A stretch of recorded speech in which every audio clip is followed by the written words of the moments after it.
Loyola கதை நொடிகள் 300. இனி அடுத்தடுத்து வருவது காசி ஆனந்தன் கதைகள் 41.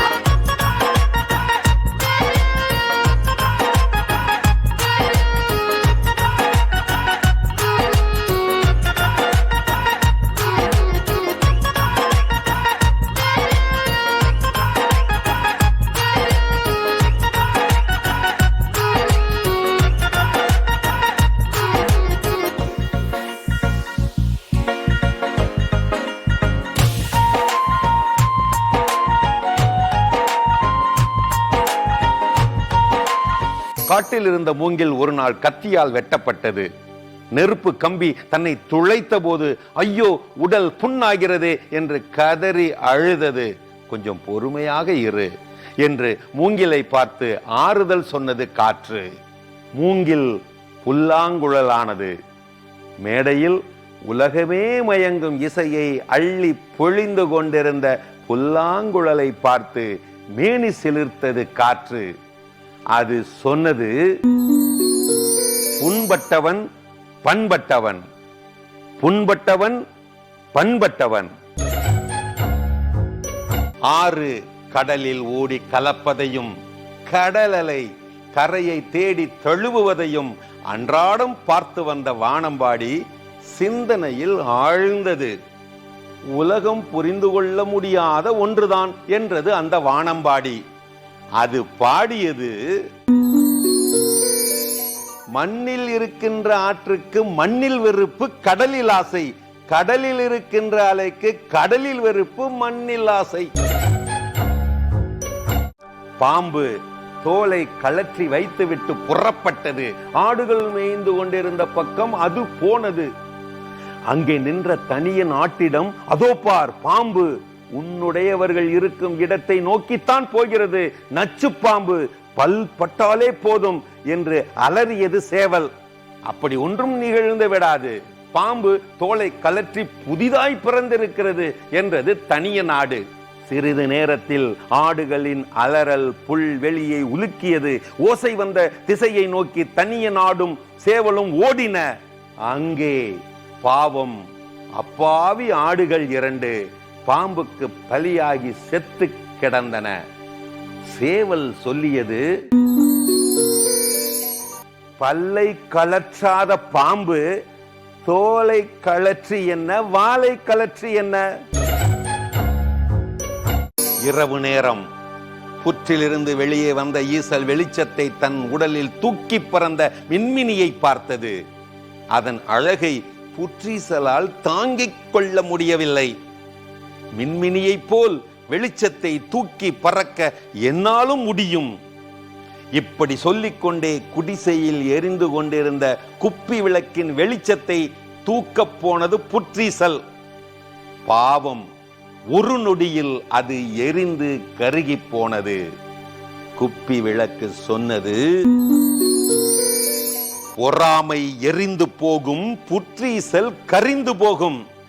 பொறாமை எரிந்து போகும், புற்றீசல் கரிந்து போகும். கிழட்டு அணில் மற்ற அணிலை பார்த்து, அடுத்தவர்களின் உழைப்பில் வாழ்வதே சிலருக்கு வாழ்க்கையாகிவிட்டது பார் என்றது. ஏன் அப்படி சொல்கிறாய் என்று கேட்டது 2ஆம் அணில். கிழட்டு அணில் சொன்னது, ஓணானை பார்த்தேன். யாரோ ஒரு மனிதன் புது வீடு கட்டிக்கொண்டு இருக்கிறானாம். பக்கத்தில் குப்பை மேட்டில் ஒரு பல்லி இருந்ததாம். அது ஓணானிடம் ஏதோ சொன்னதாம். என்னவாம் என்றது 2ஆம் அணில். அந்த கிழட்டு அணில் சொன்னது, எனக்குத்தான் வீடு கட்டுகிறான் என்றது பல்லி. கேட்டுவிட்டு சொன்னாராம் சேவியர் அந்தோணி, வானமுட்ட உயர்த்துமோ வரட்டு சவடால். மண்ணை நோக்கி குனிந்திருந்தது தெரு விளக்கு. இந்த தெரு விளக்கு கோழையாய் கைகட்டி குனிந்து நிற்பதை பார்த்தால் வெட்கமாக இல்லையா என்று கேட்டது காக்கை. நீண்ட காலமாக தெருவின் ஓரத்திலேயே நின்ற தென்னை நெருப்பானது. கூர்ந்து கவனி. தெருவில் ஒளியை பாய்ச்சி தொண்டாற்றிக் கொண்டே பெருமையால் தலைவீங்கி போகாமல் அடக்கத்தோடு நிற்கிறது தெருவிளக்கு என்றது தென்னை. மீண்டும் புரிகிறதா என்று காக்கையை பார்த்து அது கேட்டது. பிறகு சொன்னது, பணிவு வேறு குனிவு வேறு. யானையை போர்க்களங்களுக்கு அழைத்து போகிறார்கள், களியாட்டங்களில் பழக்கி வீர விளையாட்டு காட்டுகிறார்கள், ஊர்வலங்களில் கொண்டு வருகிறார்கள். யானை இல்லாத விழாக்களே இல்லை என்று ஒரு குருவி மற்ற குருவியை பார்த்து சொன்னது. இரண்டாம் குருவி வியப்போடு கேட்டது, யானைக்கு எப்படி இத்தனை ஆற்றல்கள்? முதல் குருவி சொன்னது, வீருடையான் நூறுடையான், வீருடையான் நூறுடையான். கடற்கரை ஓரத்தில் படகை பார்த்து நண்டு கேட்டது, வண்ண வண்ண மீன்களை எல்லாம் பிடித்து கொண்டு போனார்களே, எதற்கு? படகு அசைவற்றிருந்தது. பின்பு அது சொன்னது, இந்த மீன்களை எல்லாம் சின்னஞ்சிறு கண்ணாடி தொட்டிகளில் அடைத்து வைக்கிறார்களாம். அப்புறம் படகு சொன்னது, எட்டி எட்டி அலையை தேடுகிறதாம் தொட்டியில் கடல் மீன். எட்டி எட்டி அலையை தேடுகிறதாம் தொட்டியில் கடல் மீன். ஆபாச சுவரொட்டி. அறைக்குள் குளிக்க வேண்டிய பெண் அரை நிர்வாணமாய் வெட்ட வெளியில் பட்டப்பகலில் கையில் ஏதோ சோப்பு கட்டியோடு. ஏதோ சோப்பு விளம்பரமாம். போவோர் வருவோர் கண்களால் மேய்ந்தபடி போயினர் வந்தனர். கல்லூரி இளையோரும் பள்ளி விடலைகளும் இதற்கு விதி விலக்கல்ல. ரகசியமாய் பெண்ணை ரசித்துவிட்டு வசனம் பேசினார்கள் பெரியவர்கள். இது ஆபாசம், இது அசிங்கம். கழுதை ஒன்று ஆசையாய் அருகே போனது, தின்ன ஆரம்பித்தது. பார்த்த காகம் பாடியது, தின்ற கழுதை கொழுத்தது, பார்த்த கழுதை புழுத்தது. புல் மேய்ந்து கொண்டிருந்தது மாடு.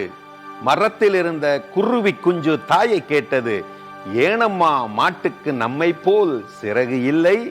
தாய்க்குருவி சிரித்தது, மாட்டுக்கு நம்மை போல் சிறகு தேவையில்லை என்றது தாய். அந்த தாய்க்குருவி சொன்னது,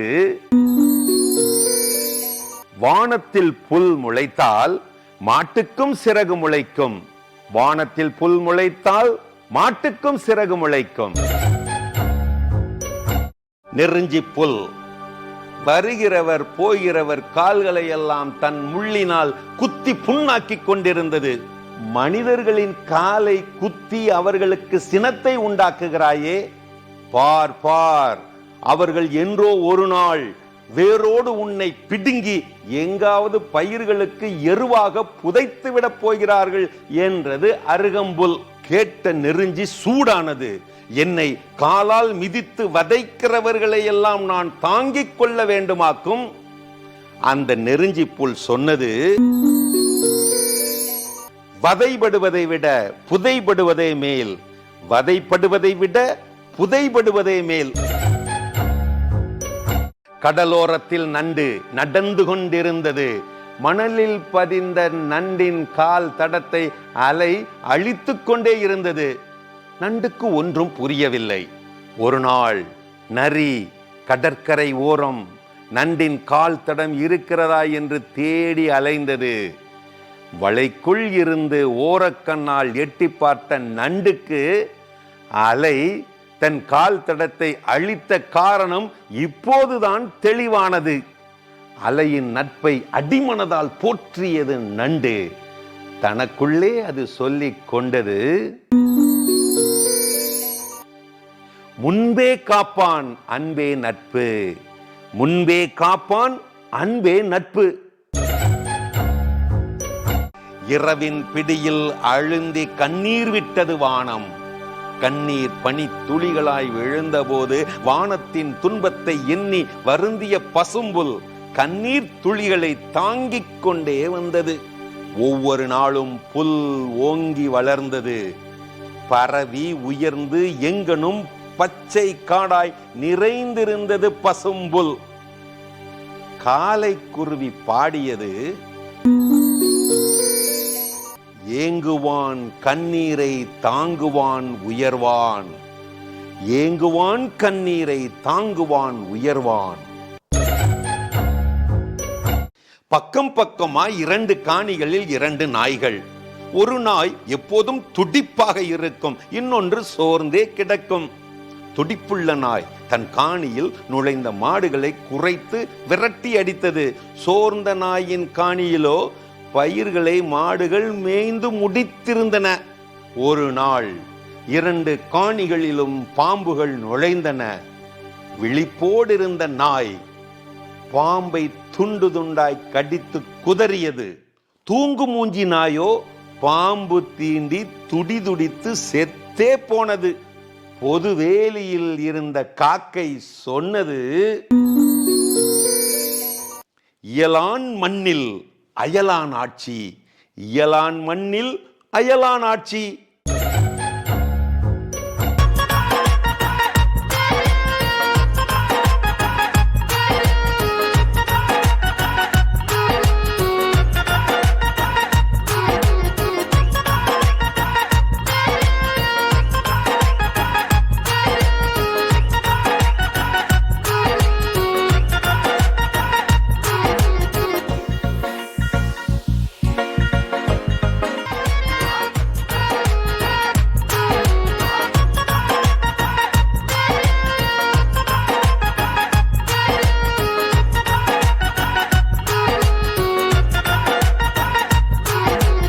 ஒவ்வொரு சின்ன ஓசைக்கும் முயல் புதருக்குள் ஓடி ஒளிந்தது.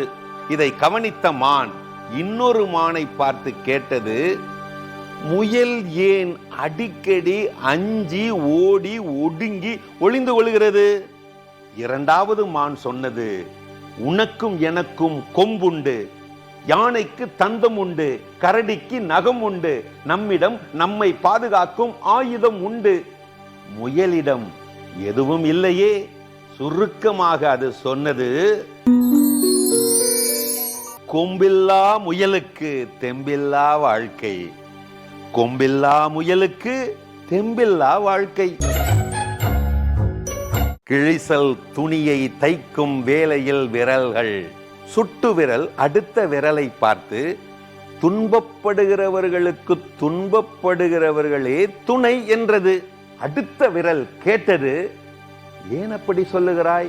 இதோ பாரேன். சுட்டு விரல் சொன்னது, கிழிசல் துணிக்கு ஓட்டை ஊசி, கிழிசல் துணிக்கு ஓட்டை ஊசி.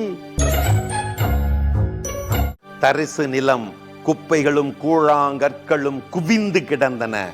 உதவா குப்பைகள், உதவா கூழாங்கற்கள் என்று உலாத்தலுக்கு வந்த நாய் கண்களை மூடி உறக்க குரைத்தது.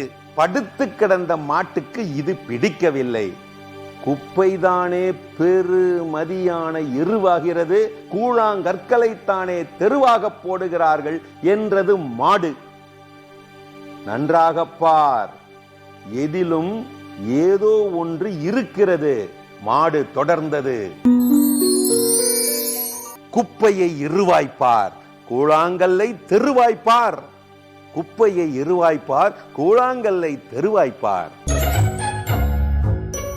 நகைக்கடை கண்ணாடி பெட்டியில் கண்ணை பறித்த ரத்தின கல்லை பார்த்து தெருவில் கிடந்த குருணிக்கல் பொறாமைப்பட்டது. எனக்கு ஏன் மதிப்பு இல்லை, நானும் ஒரு கல்தானே என்று ஓலமிட்டது. தெருவோரத்தில் கிடந்த கடப்பாறை கூறியது, ஏ குருணி, காலம் முழுவதும் உன்னை நீயே பெரிதாக எண்ணிக்கொண்டு பலரும் பார்க்க தெருவில் கிடக்கிறாய். ஆனால் ரத்தினக்கல் அப்படியா? நிறைந்து வளர்ந்து ரத்தினமாகும் வரை வெளியில் தலை காட்டியதே இல்லை. எங்கோ மண்ணில் மறைவில் தன்னைத்தானே அது உருவாக்கி கொண்டிருந்தது. அப்படி என்றால் இழுத்தது குருணிக்கல். கடப்பாறை சொன்னது, நிறைவாகும் வரை மறைவாக இரு, நிறைவாகும் வரை மறைவாக இரு. காற்றாடி நூலின் துணையோடு உயர்ந்து உயர்ந்து வானின் உச்சியில் ஏறியது. பார்த்தீர்களா நான் எவ்வளவு உயரத்தில் இருக்கிறேன் என்று? பெருமையாக தன்னை பறைசாற்றிக் கொண்டிருந்தது.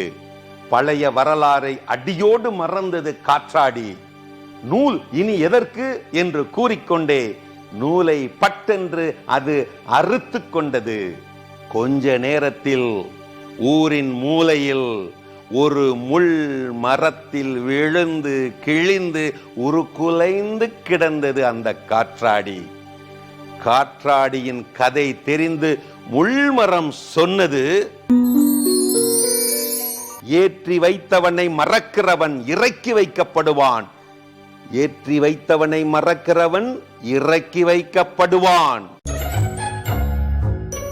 மழை, வணங்கும் வானமே நீ வாழ்க என்று 4 திசைகளும் வானத்தை வாழ்த்தின.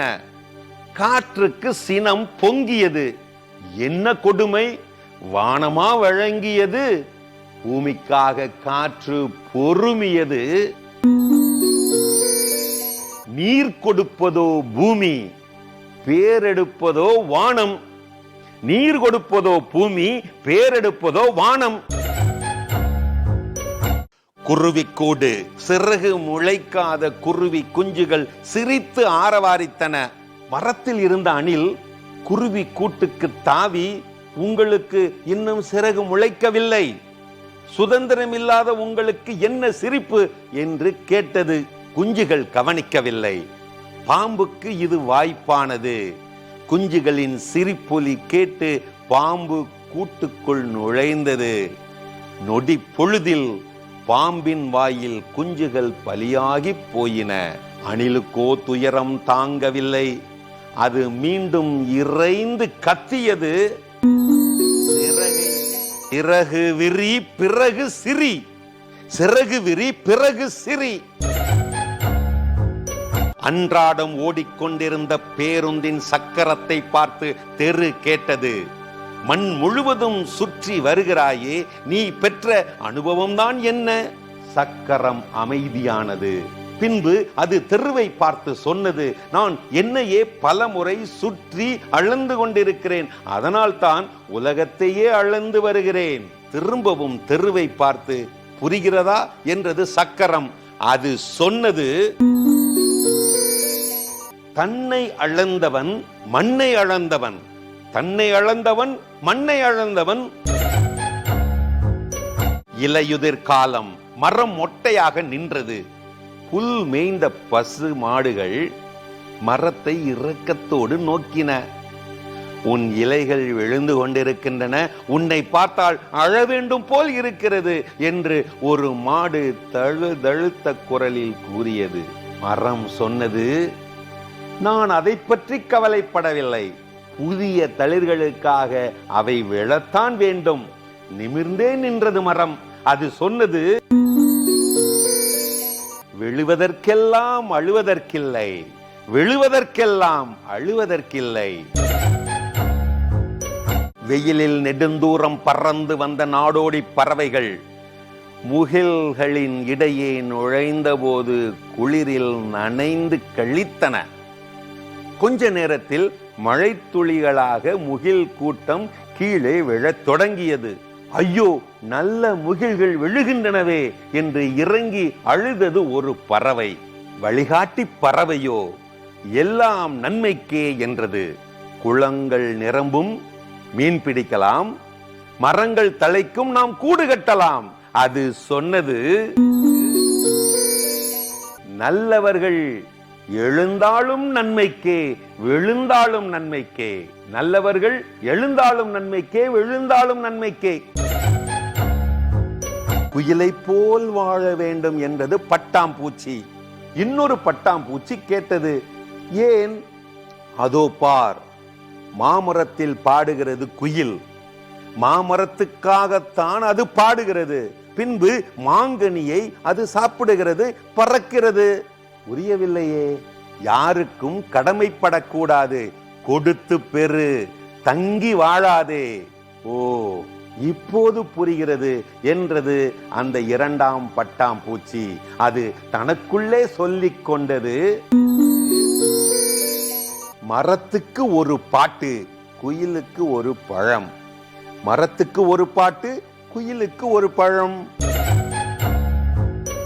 குனிந்த தலை குனிந்தபடியே மூட்டை சுமந்து செல்லும் கழுதையை வேம்பில் இருந்த காக்கைகள் கவனித்து வந்தன. ஒரு நாள் காக்கைகளில் ஒன்று மற்றதை பார்த்து, இந்த கழுதை மேல் உனக்கு இரக்கமே வரவில்லையா? எப்போது பார்த்தாலும் மூட்டை சுமந்து துன்புறுகிறதே. இப்படி சொல்லி பெருமூச்சு விட்டது. நாம் என்ன செய்ய முடியும்? கழுதைதான் தன்னை திருத்திக் கொள்ள வேண்டும் என்றது மற்ற காக்கை. ஏன் அப்படி சொல்லுகிறாய்?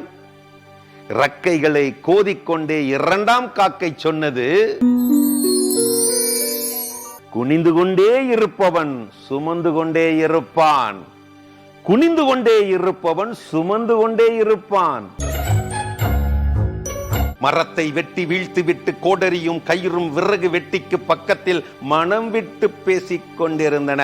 காட்டுக்குள் நுழைந்த ஒரு மரங்கொத்தி மாறி மாறி 4 மரங்களை தன் அலகால் குத்திவிட்டு பறந்து போனது. அந்த மரங்கொத்தியை பார்த்தாயா?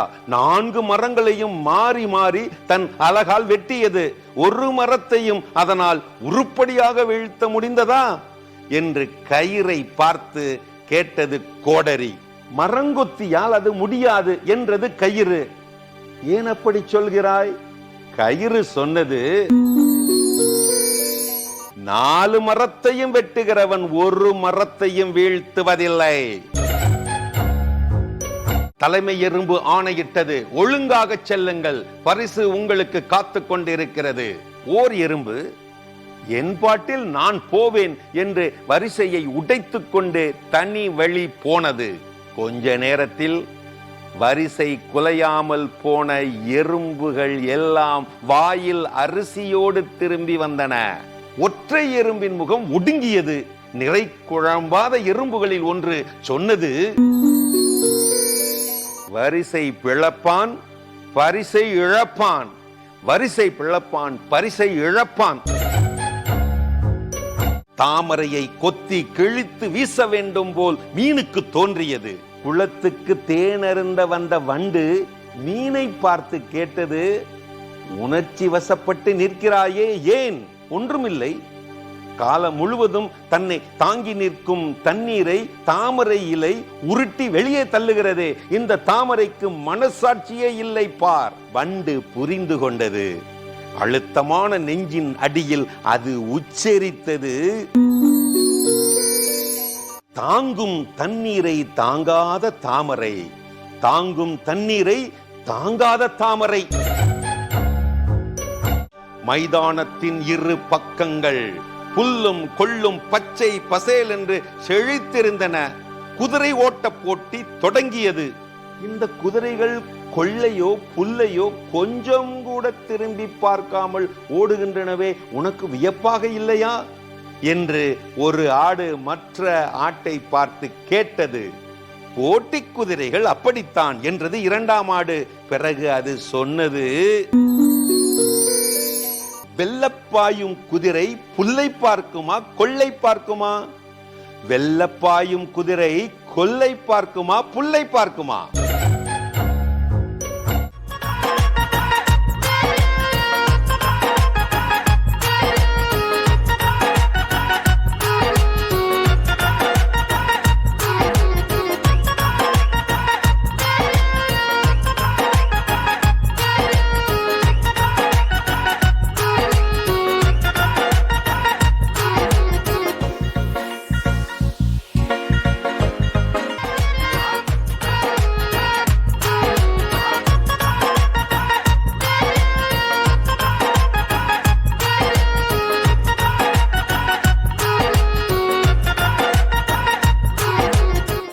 இரவு நேரம்.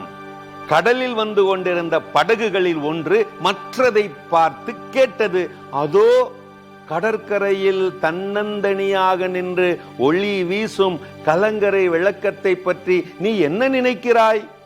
தெரியவில்லையே என்றது இரண்டாம் படகு.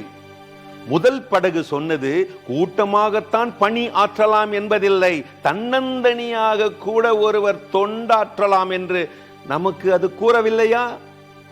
வார்த்தைகளை அது நறுக்கி வைத்தது. தனி என்றிருப்பினும் பணி என்றிரு, தனி என்றிருப்பினும் பணி என்றிரு. கொதிக்கும் வெயிலையும் குடை பிடித்து போன மனிதனையும் குடையையும் மின் கம்பம் வைத்த கண் வாங்காமல் பார்த்து கொண்டே இருந்தது. என்ன உலகமடா இது என்று தனக்குள்ளே அது சலித்துக் கொண்டது. பெருமூச்சோடு அந்த மின் கம்பம் சொன்னது, நிழல் கொடுக்கும் குடைக்கு வெயில், நிழல் கொடுக்கும் குடைக்கு வெயில். சூரியனை பார்த்து நிலம் கத்தியது, நீ செய்வது சரிதானா? அதிர்ச்சியுற்றான் சூரியன். இதுவரை அவனை யாரும் இப்படி கேட்டதே இல்லை. என்ன சொல்கிறாய்? இருளை நீ மறைக்கலாம், அழகான விண்மீன்களை எப்படி நீ மறைக்கலாம்? திடுக்கிட்டான் சூரியன். ஒவ்வொரு ஒளியிலும் ஒவ்வொரு அழகு இருக்கிறது தெரியுமா? கேட்டவுடன் ஞாயிறு முகிலில் ஒளிந்தான். நிலத்தின் குரல் அவன் காதில் ஓங்கி ஒலித்தது. வெளிச்சத்தை மறைக்கலாமா வெளிச்சம்? வெளிச்சத்தை மறைக்கலாமா வெளிச்சம்? கழுதையும் பட்டாம்பூச்சியும் உலா போயின. மைதானத்தில் குழந்தைகள் விளையாடிக் கொண்டிருந்தார்கள். இந்த இடத்தில் நான் கச்சேரி வைப்பேன், இங்கே எனக்கு வரவேற்பு இருக்கும் என்றது கழுதை. அது பாடத் தொடங்கியது. என்ன கொடுமை! கழுதை கச்சேரி கல்வீச்சு கலாட்டா கச்சேரி என்று ஆயிற்று. அடிபட்ட கழுதையும் பட்டாம்பூச்சியும் ஊரின் எல்லையில் சாய்ந்து கிடந்த ஒரு குச்சி வேலியின் அருகில் வந்து சேர்ந்தன. கழுதைக்கு ஒரே கொண்டாட்டம். ஓணான்கள் வரிசையாக அங்கே வேலியில் உட்கார்ந்து தலையை ஆட்டி ஆட்டி கொண்டிருந்தன. கழுதை மகிழ்ச்சியோடு பாடத் தொடங்கியது. வியப்போடு அசைவற்று நின்ற பட்டாம்பூச்சியை பார்த்து ஒரு வண்டு, ஒன்றும் வியப்படையாதே, இங்கே இப்படித்தான் என்று சொன்னது. ஓணானின் ஊரிலே கழுதைகளும் வித்வான்களே. காலை பனி, கொக்கும் குருவியும் குளிரால் நடுங்கின. தங்களுக்குள்ளே பேசி அவை ஒரு முடிவுக்கு வந்தன. இன்று நான் குளத்துக்கு போவதில்லை, வேண்டுமானால் மீன் இங்கே வரட்டும் என்றது கொக்கு. நானும் தான் தோப்புக்கு போவதில்லை, வேண்டுமானால் பழம் இங்கே வரட்டும் என்றது குருவி. பொழுது கரைந்தது, பசி வயிற்றை கிள்ளியது. நடுப்பகல் தாண்டிய பின்பும் பசியை எப்படி தாங்கிக் கொள்ள முடியும்? கொக்கு குளத்துக்கு போனது, குருவி தோப்புக்கு போனது. மரத்தில் இருந்த அணில் பாடியது, கொக்கை தேடி குளம் வராது, குருவியை தேடி பழம் வராது. சேவல் கூவியது, நான் எழும்போது இந்த சேவல் எத்தனை பெரிய அன்போடு என்னை வாழ்த்துகிறது என்று கதிரவன் பூரித்து போனான். மாலை வந்தது. கதிரவன் மேற்கு திசையின் மூலையில் கவிழ்ந்தான். சாயும் போது நான் விழுகிறேனே, என்னை தாங்க யாருமே வர மாட்டார்களா என்று ஏங்கினான். சேவலை அவன் எதிர்பார்த்தான், அது வரவில்லை. விழுந்து கொண்டே கதிரவன் சொன்னான், எழும்போது தாங்க வருகிறவன் எல்லாம் விழும்போது தாங்க வருகிறதில்லை. எழும்போது தாங்க வருகிறவன் எல்லாம் விழும்போது தாங்க வருகிறதில்லை. எலும்பும் தோலுமாய் கிழட்டு பசு ஒதுக்குப்புறத்தில் கவனிப்பாரற்று கிடப்பதை வெள்ளாடு கவலையோடு நோக்கியது. பசுவை பார்த்து, முன்பெல்லாம் உன்னை வீட்டுக்காரன் நாள் தவறாமல் குளிப்பாட்டுவானே, புல்லும் வைக்கோலும் போட்டு தடவி கொடுப்பானே, இப்போது திரும்பி கூட பார்ப்பதில்லையே, ஏன் என்று கேட்டது ஆடு. பெருமூச்சு விட்டது பசு. பயனில்லை, அதனால் பார்ப்பதில்லை என்றது அந்த பசு. சுருக்கமாக அது சொன்னது, மடியில் பாலும் இல்லை, மதிக்க ஆளும் இல்லை. மடியில் பாலும் இல்லை, மதிக்க ஆளும் இல்லை. எல்லோரையும் நான் அடித்து நொறுக்குவேன். இடி ஓசையோடு சண்டித்தனத்தில் இறங்கியது மின்னல். ஒரு நொடிதான் வளைந்து நொறுங்கி அது முறிந்து விழுந்தது. முறிந்து விழுந்தது மின்னல். மண்ணில் இருந்தபடியே மின்னலின் சண்டித்தனத்தையும் வீழ்ச்சியையும் பார்த்த தவளை சொன்னது, சண்டியாய் எழுவான், நொண்டியாய் விழுவான். சண்டியாய் எழுவான், நொண்டியாய் விழுவான். மழை.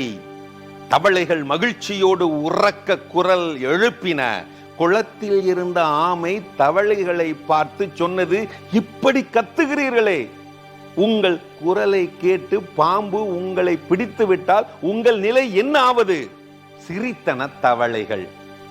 நாங்கள் கொஞ்சமும் கவலைப்பட மாட்டோம் என்றது கூட்டத்தில் ஒரு தவளை. இன்னொரு தவளை சொன்னது, மூச்சை இழக்கலாம், பேச்சை இழக்கலாமா? மூச்சை இழக்கலாம், பேச்சை இழக்கலாமா? மலையின் உச்சியிலிருந்து பள்ளத்தாக்குக்கு பாய்ந்த ஆற்றை, பள்ளத்தில் பச்சை பசேல் என்று வளர்ந்திருந்த புற்களும் செடிகளும் மனதார புகழ்ந்தன. கீழே இருக்கிற எங்களை யார் கவனிக்கிறார்கள்? ஆற்றை எப்படி மறப்போம்? கொளுத்த புல்லின் நிழலில் உரையாடலை கேட்டபடி படுத்திருந்த ஆமை சொன்னது, பள்ளத்திருப்பார் உள்ளத்திரு, பள்ளத்திருப்பார் உள்ளத்திரு. கடை தராசில் பொருட்களை ஏற்றும் போதெல்லாம் தட்டு ஒரு பக்கம் சாய்ந்தது, படிக்கல் இருக்கும் தட்டு மேலேயே நின்றது. உருளை கிழங்குகளும் வெங்காயங்களும் இதை உற்று கவனித்தன. ஓ, இது கொடுமை என்று கத்தியது உருளை கிழங்கு. வெளியே தலை நீட்டிக் கொண்டிருந்த வெங்காயமும் இது பச்சை திருட்டு என்று வயிற்றெரிச்சலை கொட்டியது. இரண்டும் குரல் எழுப்பின. தராசை முதலில் எடை போடு, தராசை முதலில் எடை போடு.